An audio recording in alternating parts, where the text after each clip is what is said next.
말씀 우리 한 목소리로 함께 합독하겠습니다. 신명기 8장 1절에서 3절입니다. 1절입니다.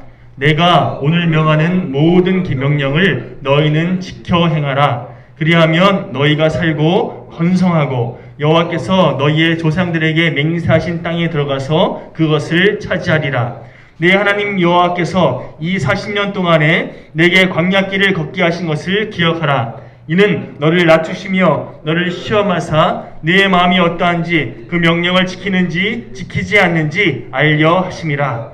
너를 낮추시며 너를 줄이게 하시며 또 너도 알지 못하며 내 조상들도 알지 못하던 만나를 내게 먹이신 것은 사람이 떡으로만 사는 것이 아니요 여호와의 입에서 나오는 모든 말씀으로 사는 줄을 내가 알게 하려 하심이니라. 아멘.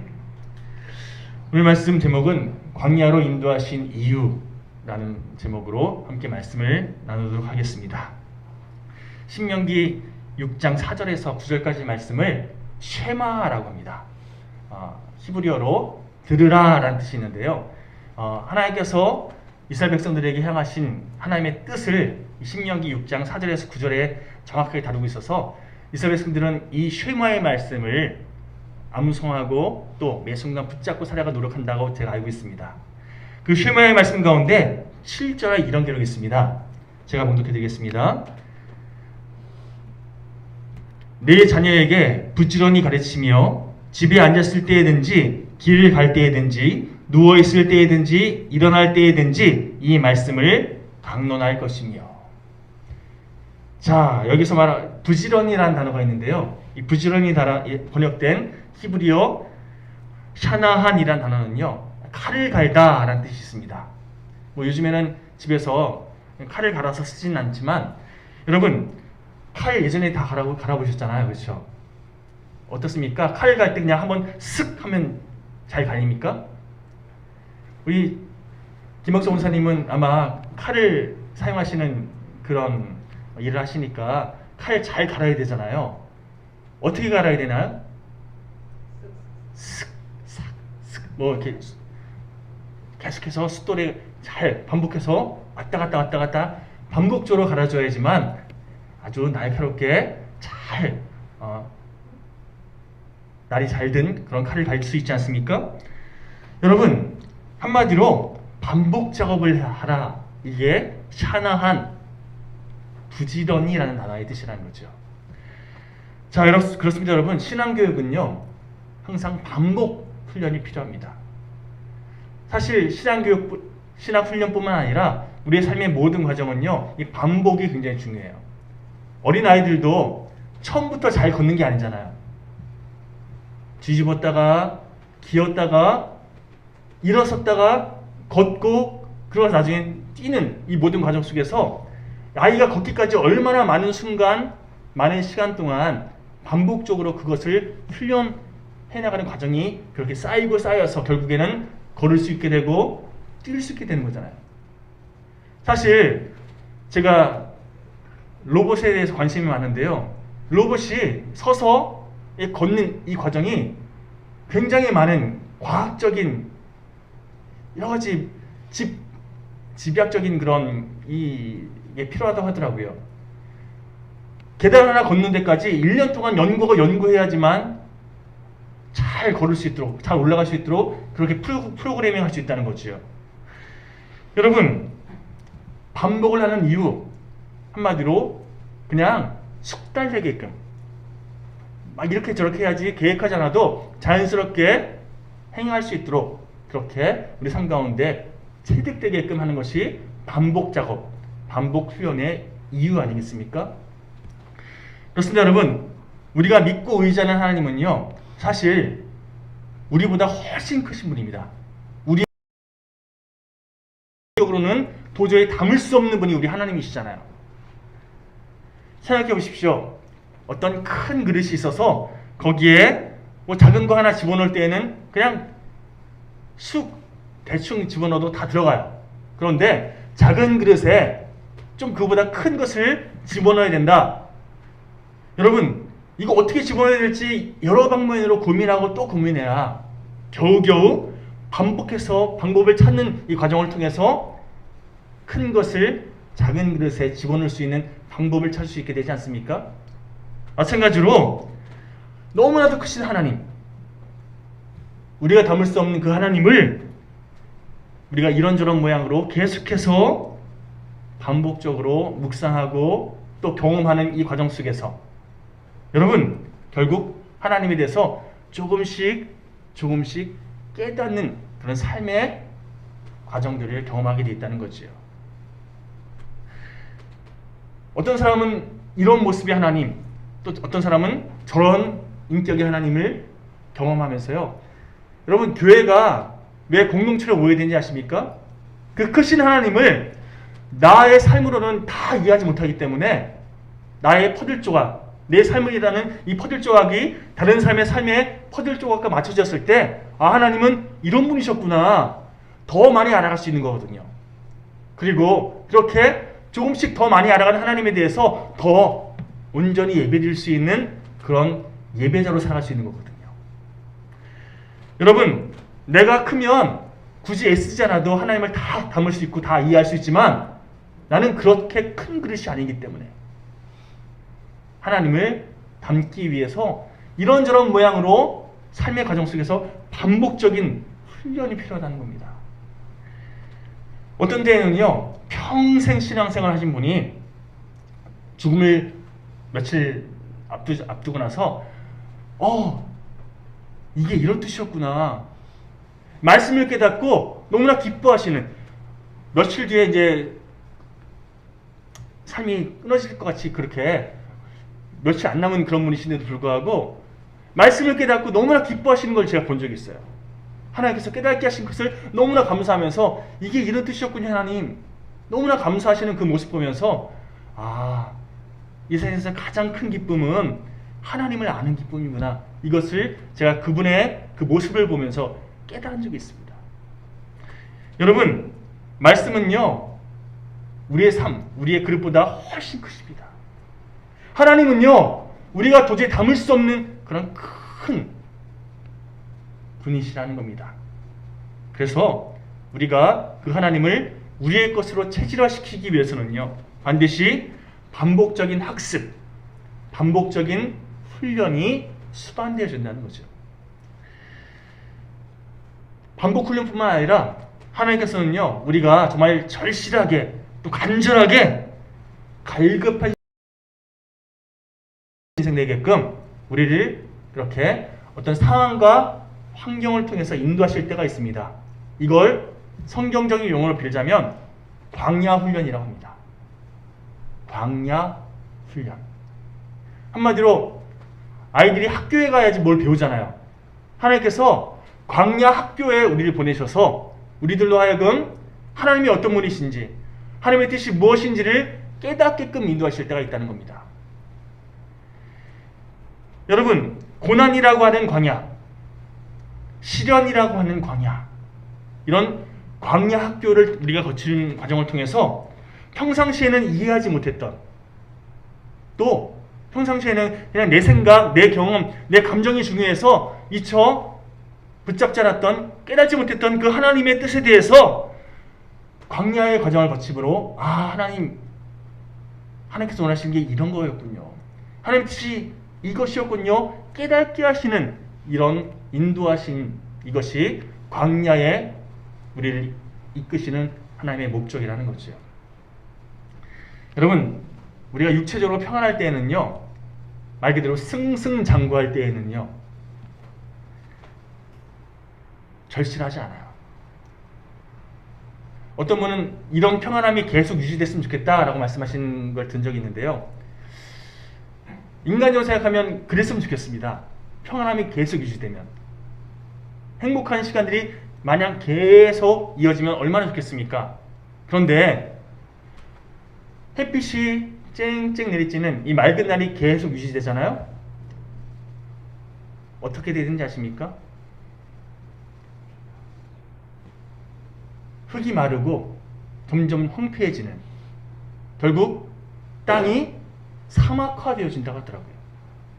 맑은 날만 계속되는데 비 한 방울 안 내리고 흐린 날이 없는 맑은 날만 계속되는데 땅이 사막이 된 이런 결과가 초래된다는 거예요. 뭘 의미합니까? 행복한 것이 계속 이어지면요, 오히려 우리 삶이 희한하게도 피폐해져 간다는 거예요.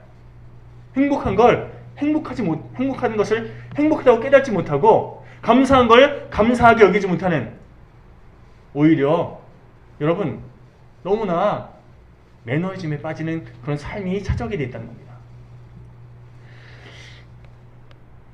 절실한 환경, 한마디로 광야의 상황을 하나님께서 허락하신 이유, 우리가 삶에 대해서 감사하고 또 삶을 의미 있게 누릴 수 있는 인생 되게끔 하시려고, 하나님의 복된 자녀, 복된 백성으로 살아갈 수 있는 그런 건강한 삶을 누리게끔 하시려고 하나님께서 때로는 강한 비로, 때로는 강한 태풍으로 우리 삶 가운데 찾아오셔서 우리를 새롭게 하시는 그런 은혜를 허락하신다는 겁니다.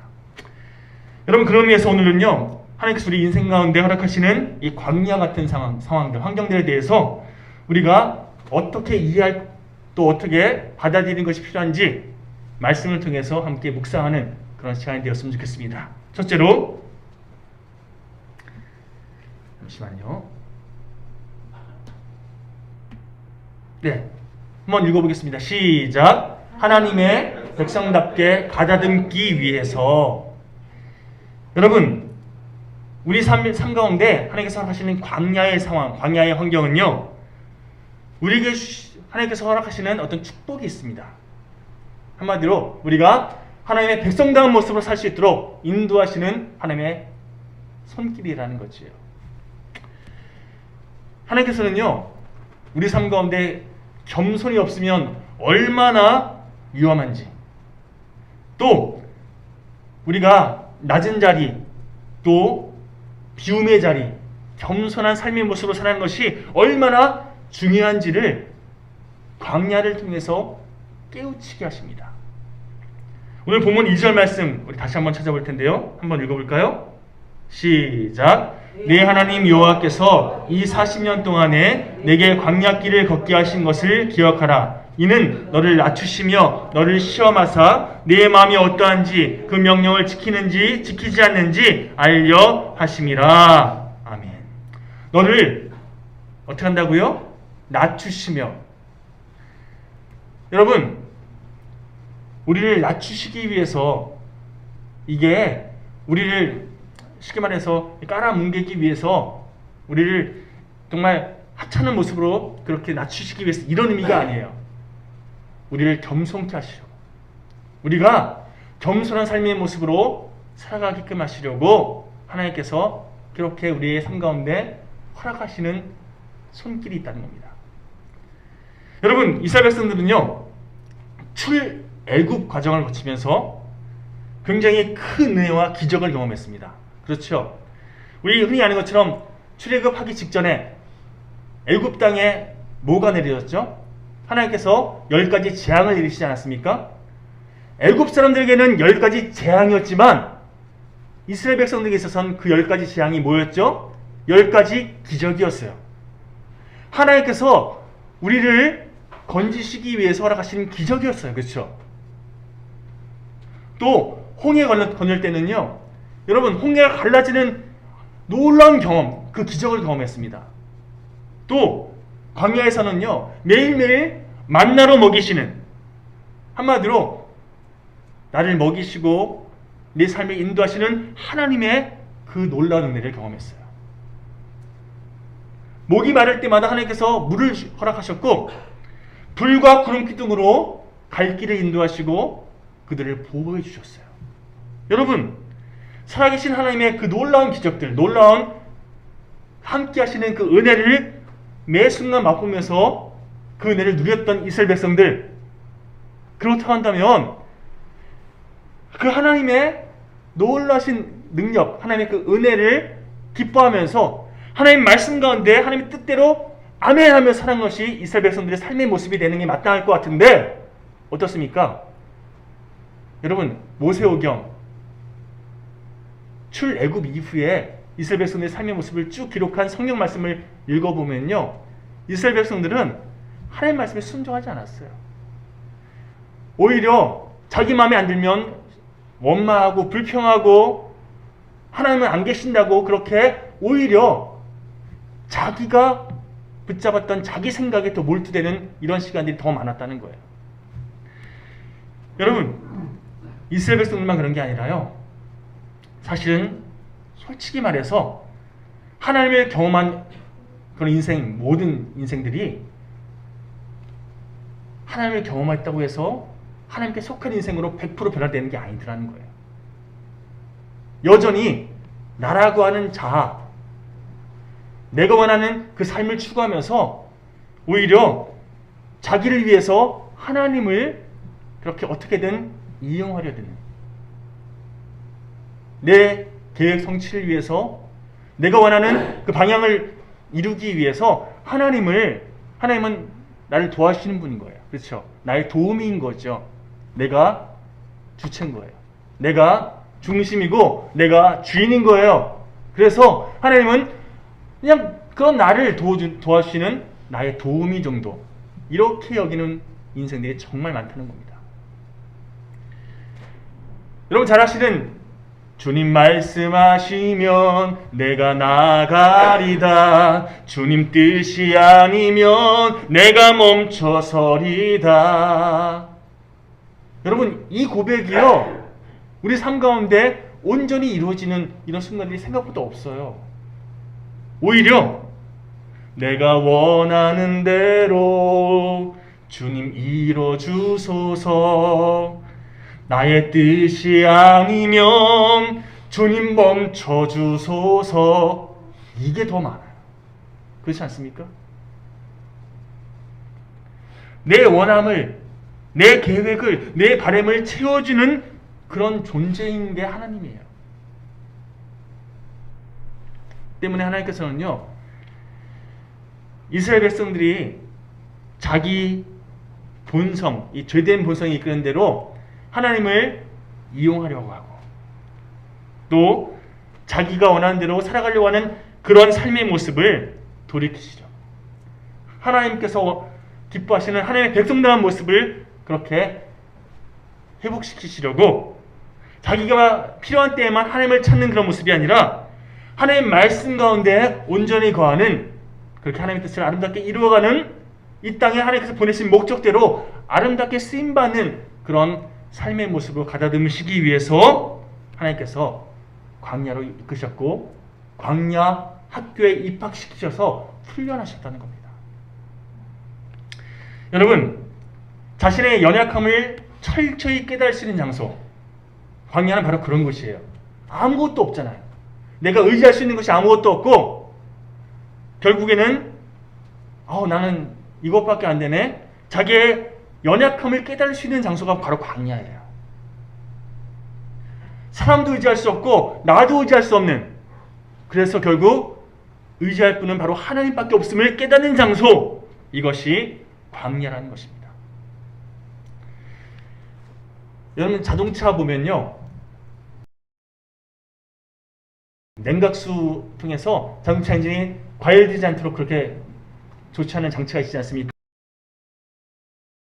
엔진이 그렇게 막 그렇게 연료가 폭발하면서 엔진이 막 돌 수 있도록 그렇게 만들어졌는데, 여러분 엔진이 계속해서 돌 수 있도록 연료가 폭발하는 이것을 시켜주지 않으면요, 엔진이 너무 과열돼 버려요. 결국에는 냉각수가 뭔가 문제 있는 걸 모르고 계속 운전하잖아요. 제가 한번 그런 경우 한 적이 있거든요. 차가 퍼져버리더라고요. 엔진이 망가져서 수리비가 엄청 나왔어요. 엔진이 작동하지 못하더라고요. 저는 그나마 좀 큰 일을 치르지 않은 거예요. 여러분, 냉각수가 문제가 생겨서요, 그렇게 계속해서 엔진이 달궈지잖아요. 어떤 일이 벌어지는지 아십니까? 불이 나요. 심지어는 폭발해버려요. 저는 다행히 그냥 차가 퍼지는 정도로 끝났는데, 하마터면 엔진이 폭발하는 그런 지경까지 나갈 수 있는 게 냉각수의 그런 기능이 상실되어 버리면 이런 흐름까지 간다는 겁니다.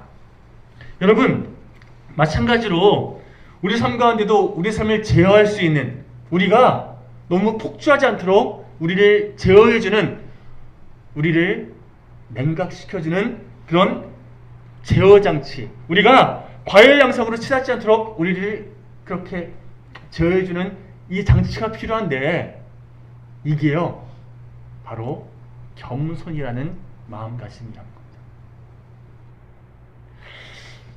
여러분 아시는 것처럼 핵미사일과 핵발전소의 차이가 뭔지 아십니까? 핵무기는요, 핵이 막 그렇게 활성화되면서 폭발하게끔, 그 폭발이 모든 것을 다 파괴시키는 용도로 그렇게 만든 것이 핵폭탄이에요. 그런데 똑같이 폭발하지만 탄소 제어봉을 통해서 그 폭발이 잘 절제되어져서, 그리고 이 폭발된 에너지가 오히려 생산적인 운동 에너지로, 예를 들면 전기로, 아니면 여러 가지 혜택 줄 수 있는 그런 에너지로 변화시켜서 모두에게 혜택을 주게끔 만드는 것이 핵발전소예요.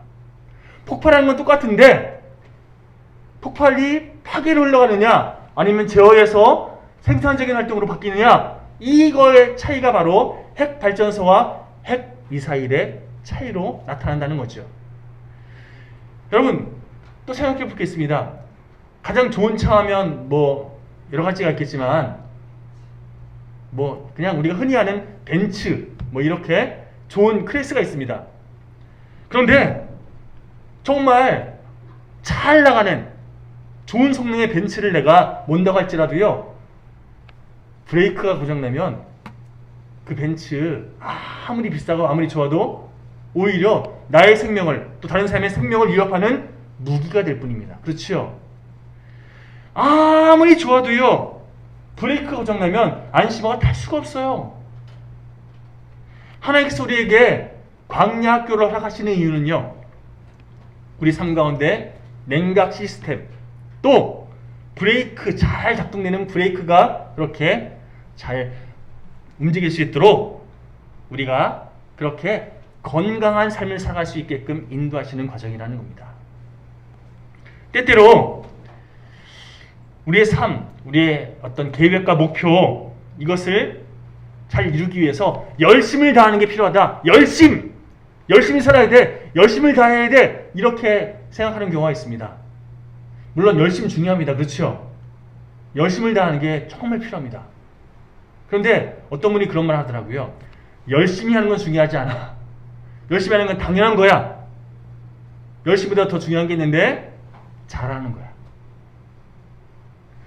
여러분 제가 누누이 말씀드렸던 것처럼 방향이 잘못된 열심은요, 오히려 문제예요. 잘못된 방향에 열심을 다하면 다할수록 오히려 잘못된 결과를 향해 더 빨리 가는 거잖아요. 그렇지 않습니까?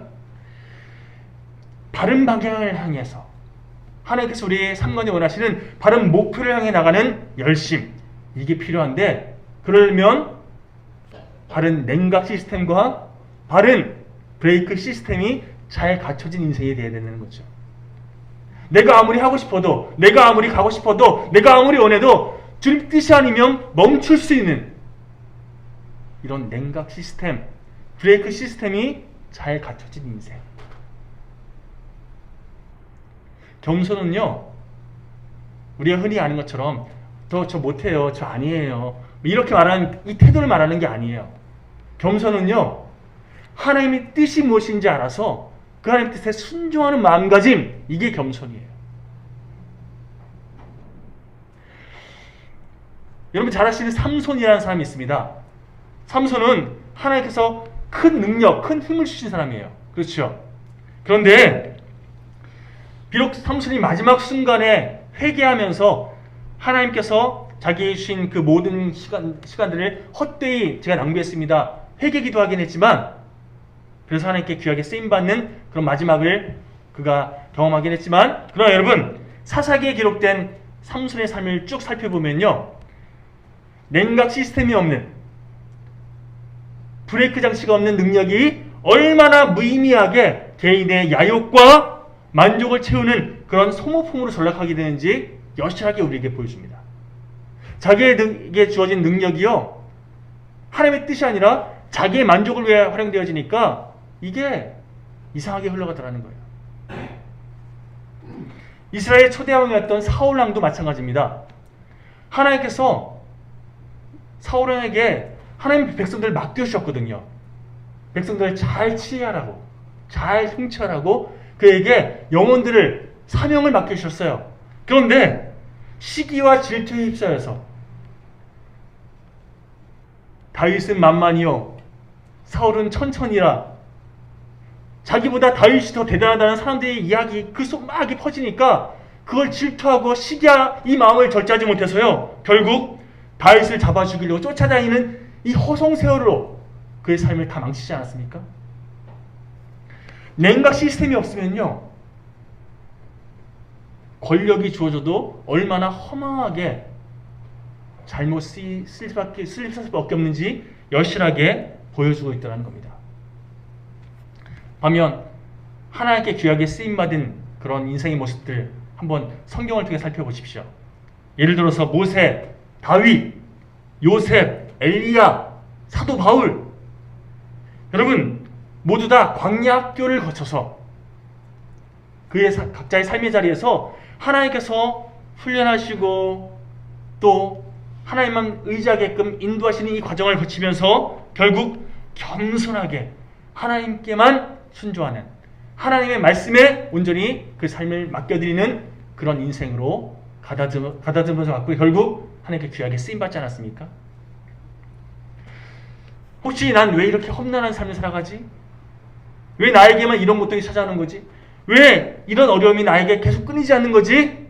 이렇게 고민하는 분이 계시다면 제가 하나님의 대언자로 담대히 선포합니다. 여러분 모세는요 40년 동안의 광야학교 이 과정을 거친 후에 이스라엘의 지도자로 쓰임받았습니다. 요셉은요 14년 동안 광야학교를 거친 다음에 애굽의 총리로 쓰임받습니다. 다윗은요 20년 동안 광야 연단의 과정을 거쳐서요 냉각 시스템의 용량을 하나님께서 키우신 다음에 하나님께서 다윗을 이스라엘의 가장 번영케 한 왕으로 사용하셨습니다. 그렇습니다. 여러분, 어려움이 있다, 문제가 찾아온다, 나 힘들다, 이거는요 하나님께서 우리의 영적인 냉각 시스템을 좀 더 키우시기 위해서, 더 고용량으로 그렇게 만드시기 위해서 허락하시는, 그래서 겸손을 장착한, 하나님만 온전히 의지하는 인생 되게끔 하시려고 나에게 이런 과정을 허락하시는구나, 이렇게 믿으면 된다는 거예요. 아니, 그게 정답이라는 거예요. 냉각 시스템이 크면 클수록 더 크게 쓰임받습니다. 더 많은 사람에게 도움을 주는 그런 인생으로 쓰임받습니다. 여러분, 자동차의 냉각 시스템이 더 크겠습니까? 아니면 핵 발전소의 냉각 시스템이 더 크겠습니까?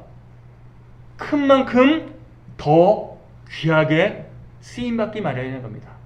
그런 의미에서 남들에 비해서 내가 지금 힘든 시간 보내고 있다, 세상적으로 큰 인생 이런 게 아니라요, 하나님께서 그만큼 그 사람에게 더 많은 영혼을 맡기시기 위해서 그런 과정을 허락하시는구나, 이거 깨달으면 된다는 거예요. 하나님께서 나를 정금과 같이 아름답게 사용하시려고 나에게 지금 이 과정을 허락하시는구나, 믿음의 눈으로 분별하면 된다는 겁니다. 거룩한 야성으로 그 모든 훈련의 과정 다 거친 후에 정금같이 값어치 있게 쓰임, 바로 저와 여러분들의 삶의 모습이 되길 간절히 소망합니다. 다시 본문 내용 들어가서 신명기 8장 14절부터 17절까지 이 내용을 쭉 보면요, 두렵건대 이런 단어가 계속 반복됩니다. 한마디로 지금 상황 가운데 두렵다는 거예요. 이제 곧 이스라엘 백성들이 가나안으로 입성하게 될 텐데 우리의 대적 가나안에 거주하고 있는 그 사람들이 너무나 두렵다는 거예요. 그런데 여러분, 엄밀히 말해서 이스라엘 백성들이 두려워할 대상은요, 눈앞에 있는, 눈에 보이는 대적들이 아니라 사실 내 안에 있는 교만입니다. 내가 교만하게 하나님을 바라보지 못하는, 하나님을 의지하지 못하는 이 삶의 모습을 살아가는 그것을 두려워해야 되는 거예요. 우리가 진정으로 두려워할 것은요, 사람이나 어떤 문제나 환경적 요인이 아니라 내 안에 있는 교만, 이걸 두려워해야 된다는 겁니다. 간절히 말하는 것은 내 자아, 내 감정, 내 생각, 내 계획이 이끄는 대로, 그래서 육신의 정욕을 쫓아 교만하게 선택하는 이 모든 삶의 과정들 십자가에 다 내려놓고 주님의 도심에 힘입어 영적인 냉각 시스템이 잘 이렇게 작동되어지는 그런 하나님께서 기뻐하시는 우리 모든 영일교회 모든 교회들 되시기를 다시 한번 간절히 주님의 이름으로 축원드립니다.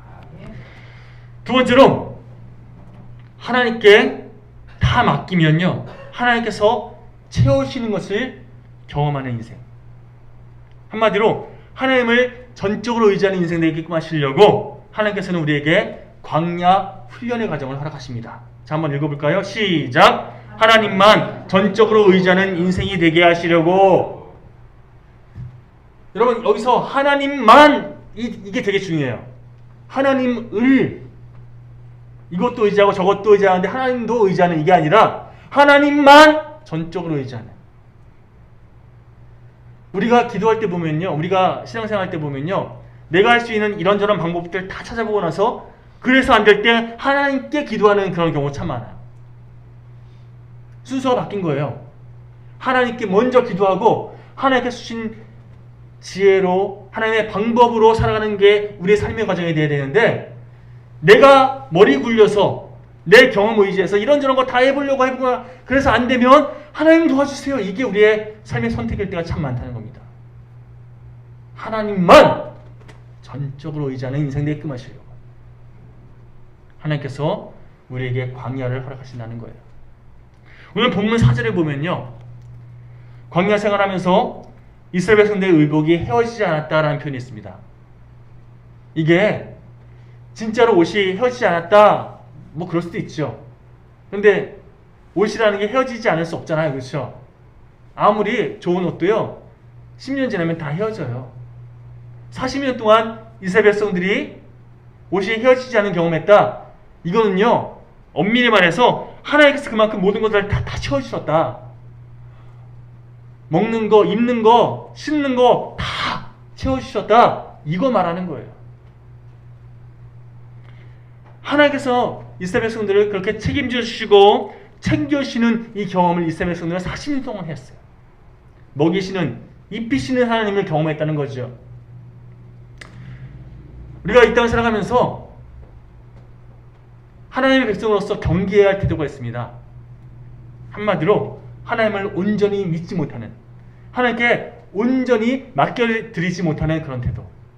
이걸 다른 말로 바꾸면요, 염려한다, 근심한다라고 정의할 수 있습니다. 의외로 우리 너무나 많은 순간 염려해요. 너무나 많은 순간 근심에 사로잡혀요. 죄된 우리의 연약한 본성이 우리로 하여금 염려하고 근심하게 만들 수 있어요. 그렇죠? 다 그럴 수 있습니다. 그게 잘못된 건 아니에요. 그런데 그 염려에, 그 근심에 사로잡혀 버리면 그게 문제인 거예요. 근심하고 염려할 때, 그런 마음이 나를 주도할 때, 주님 믿습니다, 주님만 의지합니다, 회복하면 되는 거예요. 그렇죠? 그러면 주님의 인도하심을 경험하게 되어 있는 거잖아요. 오히려 주님께 나아갈 수 있는 그런 기도 제목되는 거잖아요. 그런데 염려에 사로잡히면, 근심에 사로잡히면 망하는 결국을 향해 치닫게 되어 있다는 겁니다. 하나님께서 나를 정말 과연 도우실까? 내 문제 이거 해결될 수 있을까? 앞으로 어떡하지? 어떡하지? 여러분, 하나님을 정말 신뢰한다면 이렇게 염려하고 근심하면서 시간을 헛되이 낭비하지 말라는 겁니다. 하나님 뜻 안에서 우리가 건강하게 살아갈 수 있도록 염려하고 근심하지 않는, 염려하고 근심할 수 있다고 그랬죠? 그러면 그 염려와 근심에 사로잡히지 않는, 오히려 그래서 하나님을 더 의지하게 선택하는 우리 모두가 되길 소망합니다. 여러분, 씨 뿌림 비유 보면요, 가시떨기에 떨어진 씨앗, 가시 떨기 때문에 더 자라지 못하고 말라 죽었다는 그런 비유의 설명이 있죠. 가시 떨기가 뭘 의미합니까? 우리의 삶을 영적으로 성장하지 못하게끔, 하나님 안에서 온전하게 성장하지 못하게 방해하는 그런 염려와 근심이 가시떨기를 의미해요. 우리가 믿음으로 성장하지 못하게 만드는 이 가시떨기에 휩싸여서 말라 비틀어지는 그런 인생 되지 않게끔, 오히려 30배, 60배, 100배의 풍성한 열매를 거두고, 그래서 그 열매가 다른 사람들을 먹여 살리는 그런 귀한 일에 쓰임받는 하나님의 백성을 살아가야 되지 않겠습니까? 염려할 시간이 있으면, 머리 굴려서 뭔가 조치하려고 하는 그런 열정이 있으면요, 그 열정, 그 시간을 오히려 하나님께 열심을 다해 기도하는 시간으로 채워가십시오. 그러면 된다는 겁니다. 그러면 하나님의 뜻을 깨닫게 되고, 그러면 하나님의 일하심을 경험하게 되는 그런 복된 시간을 누리게 되어 있다는 거예요. 모든 것을 하나님께 맡겨드리는 인생, 결국엔 하나님께 살아가시는 승리의 기쁨을 하나님께 돌려드릴 수 있는 인생, 이것이 저런 모든 영일 교우들의 삶의 모습 되시기를 다시 한번 간절히 축원드립니다. 우리 이 시간 지난주에 함께 고백했던 찬양인데요, 나 무엇과도 주님을 바꾸지 않겠습니다. 이 고백 다시 한번 가사를 생각하시면서 함께 고백하시고 결단하는 이 시간 되었으면 좋겠습니다. 잠시만요.